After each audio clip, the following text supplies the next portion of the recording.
Comment જોઈશ, comment જોઈને પછી એ લોકો શું કહેવા માગે છે, કેમ કે અત્યારે આ વસ્તુ કરવાની જ હતી અમે અહીંયા, પણ થોડુંક આ વધારે ભીડના એના કારણે આ વસ્તુ થઈ ના શકી.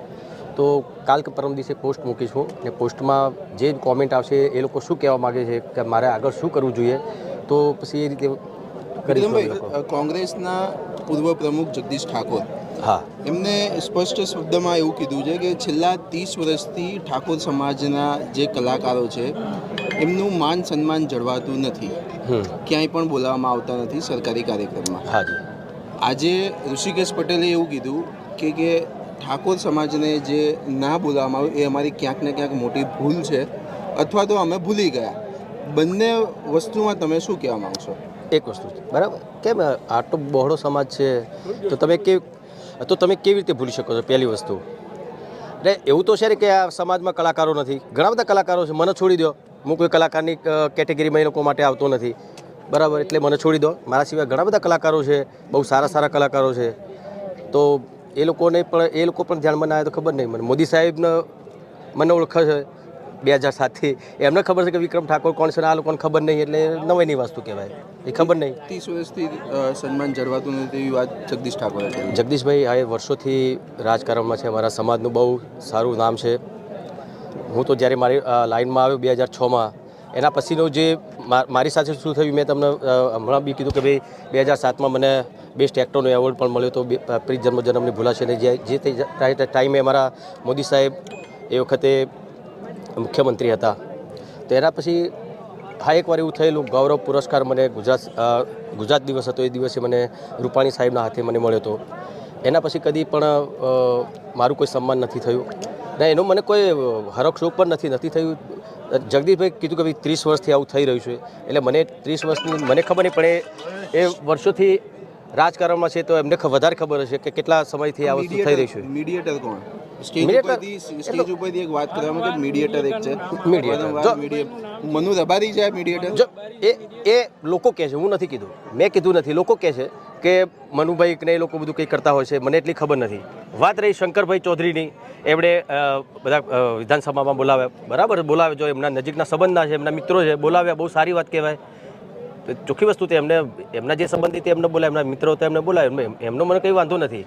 વાંધો મને એ છે કે ભાઈ આટલા વર્ષોથી ગવર્મેન્ટના પ્રોગ્રામો ચાલી રહ્યા છે, ઘણા વર્ષોથી, એમાં કોઈ પણ પ્રોગ્રામમાં ઠાકોર સમાજનો એક પણ ભાઈ કે બેન કેમ નથી, એની વાત છે. તો એ કોણ, એની જવાબદારી કોની? જવાબદારી સરકારની. ચલો સરકાર કે ભાઈ અમને ખબર નથી, આ તો અમે કોઈને હુંપી દીધું, તો કોણ? મીડિયેટરને હુંપી, બરાબર. તો મીડિયેટરને હુંપી દો તો તમારે એટલું બી ધ્યાન રાખવું છે કે કોણ કોણ કલાકાર આવે છે. નથી નાખ્યું તો ભાઈ મીડિયેટરને હવે ખબર તો પડી ને, હવે તો તમને ખબર પડી છે કે ભાઈ આ બધું થઈ રહ્યું છે, તો તમે એ લોકોને તમે ટકોર કરો કે તમારે જે નિર્ણય લેવો હોય એ લોકો માટે લે, કેમ કે આવો ત્યારે અમે સન્માન કરવા. હા, એ જ વસ્તુ હું તમને કહું છું, એ જ વસ્તુ. તો તમે એ લોકોને તમે ટકોર કરો કે તમારે જે નિર્ણય લેવો હોય એ લોકો માટે લે, કેમ કે આવું થતું રહેશે તો આગળ જતાં સરકારને પણ નુકસાન થઈ શકે છે.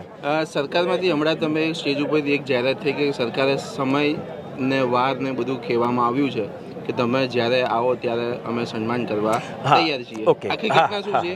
હા, એ જ વસ્તુ હું તમને કહું છું, એ જ વસ્તુ તમે અત્યારે જાહેરમાં આવીને કીધું હોત, કોઈ બી તમારા નેતાને અહીંયા બોલાવીને મોકલીને શું કરી હતી તમારી જોડે વાત કરી હતી કે ભાઈ મુખ્યમંત્રી સાહેબ જોડે તમારું અને તમારા આપણા ઠાકોર સમાજના બીજા કલાકારો જે ઠાકોર સમાજના નથી, બીજી જ્ઞાતિના છે, એમનું આપણે બધા સન્માન કરીશું.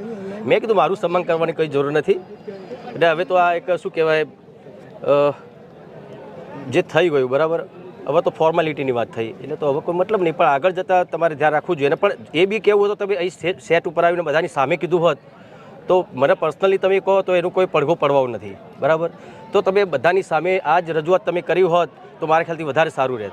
Okay, thank you. Alpesh Thakor મુદ્દે પણ ક્યાંક ને ક્યાંક કટાક્ષમાં આપણે આક્ષેપ કર્યો છે, શું કહેશો? ગાંધીનગરના કેટલાક ઠાકોર સમાજના નેતા, એટલે કોની વાત કરી રહ્યા હતા? અલ્પેશ ઠાકોર હોય અથવા તો બીજા કોઈ બી નેતા હોય, કોઈ બી નેતાએ આવું જોઈતું. હું તો એમ કહું છું, એ અમને સારું લાગે કે ના ચલો ભાઈ આપણે સરકારમાંથી કોઈ એક નેતા આવે ખરો, બધાની સામે કીધું પણ ખરું કે ભાઈ અમે લોકો તમારા માટે આ બધું કરીશું, તો એમને આવું જોઈતું હતું. બસ મારું કહેવાનો મતલબ કોઈ પર્સનલી તમે કોઈને કહી શકો એની વાત નહીં. ઓકે. ચૂંટણી લડવાની સ્નેહ મિલનની પણ શક્તિ પ્રદર્શન ના, જો હું તમને કહું, એકચ્યુઅલી આ એક ખાલી નાની વાતમાંથી આ બધું થઈ ગયું. મને ઘણા બધા જ્યારે વિધાનસભામાં કલાકારોનું સન્માન થયું, સારી વાત છે, થવું જોઈએ. પણ મેં સોશિયલ મીડિયા પર એના ફોટા વિડીયો બધું જોયું, મને થયું બરાબર છે, આ તો વર્ષોથી ચાલતું આવ્યું છે, મને બોલાતા નથી, કંઈ વાંધો નહીં, એમાં કોઈ દુઃખી થવાની જરૂર નથી.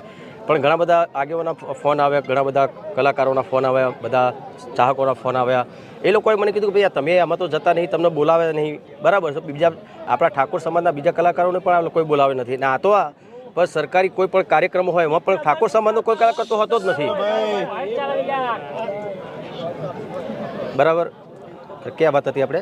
ઇલેક્શન લડવા 27ની તૈયારી છે. હા હા, તમે એ વાત કરતા કે આ શક્તિ પ્રદર્શન છે. ના ના ના, આ શક્તિ પ્રદર્શન તો એ વખતે મને થયું કે સારું ચાલો, મને તો નથી